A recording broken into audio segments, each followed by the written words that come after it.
মানবাজারের আদিবাসী বাম প্রার্থীকে মনোনয়ন জমার নির্দেশ।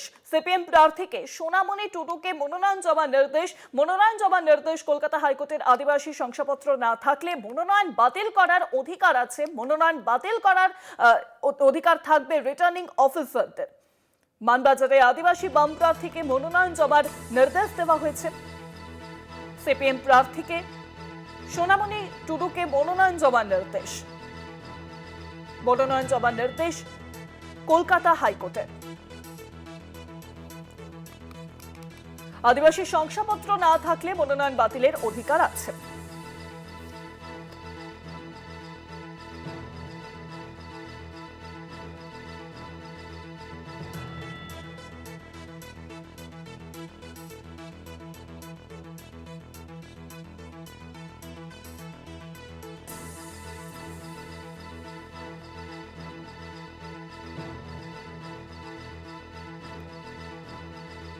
মানবাজারের আদিবাসী বাম প্রার্থীকে মনোনয়ন জমার নির্দেশ দেওয়া হয়েছে। সিপিএম প্রার্থী সোনামণি টুডুকে মনোনয়ন জমার নির্দেশ কলকাতা হাইকোর্টের। আদিবাসী শংসাপত্র না থাকলে মনোনয়ন বাতিল করার অধিকার আছে। অধিকার আছে রিটার্নিং অফিসারদের। আর বিস্তারিত এই পুরো বিষয়টি জানাবেন, ফোন লাইনের সঙ্গে রয়েছেন প্রতিনিধি পীযূষ কান্তিরাম। পীযূষ দা, দেখো, পুরুলিয়ার মানবাজারে বাম প্রার্থী সোনামণি টুডুর নমিনেশন মনোনয়নপত্র বিষয়টি সম্পূর্ণভাবে রিটার্নিং অফিসারের হাতেই ছেড়ে দিল কলকাতা হাইকোর্ট।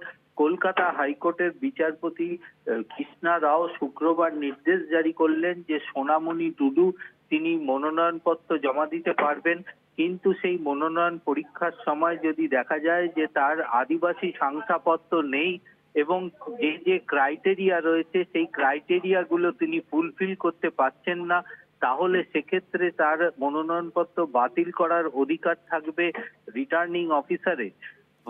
এদিন সোনামণি টুডুর আইনজীবী আদালতে দাবি করেন যে এই 2024 সালে সোনামণি টুডু লোকসভা নির্বাচনে ঝাড়খণ্ড থেকে তিনি প্রতিনিধিত্ব করেছিলেন এবং সেখানকার তার আদিবাসী শংসাপত্র রয়েছে। পরবর্তীকালে তিনি পশ্চিমবঙ্গে চলে আসেন, এখানে তার স্বামীর আদিবাসী শংসাপত্র রয়েছে, কিন্তু তার শংসাপত্র পশ্চিমবঙ্গের নেই।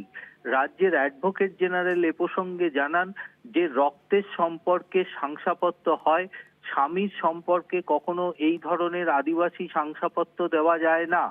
তার শংসাপত্রের বিষয়টি এখনো অনুসন্ধান পর্যায়ে রয়েছে, কিন্তু সেই বিষয়ে রাজ্যের অ্যাডভোকেট জেনারেল আদালতকে পরিষ্কার জানিয়ে দেন।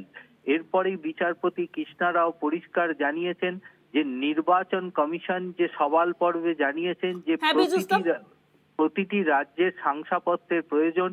এক্ষেত্রে বিচারপতি কৃষ্ণা রাওয়ের নির্দেশ, তিনি মনোনয়নপত্র জমা দিতে পারবেন, কিন্তু তার শংসাপত্রের বিষয়টি স্যাটিসফাই হয়ে রিটার্নিং অফিসার তার সিদ্ধান্ত গ্রহণ করবে। একদমই তাই। অনেক ধন্যবাদ তোমায় পীযূষ দা। ফোন লাইনের সঙ্গে ছিলেন প্রতিনিধি পীযূষ কান্তিরাম।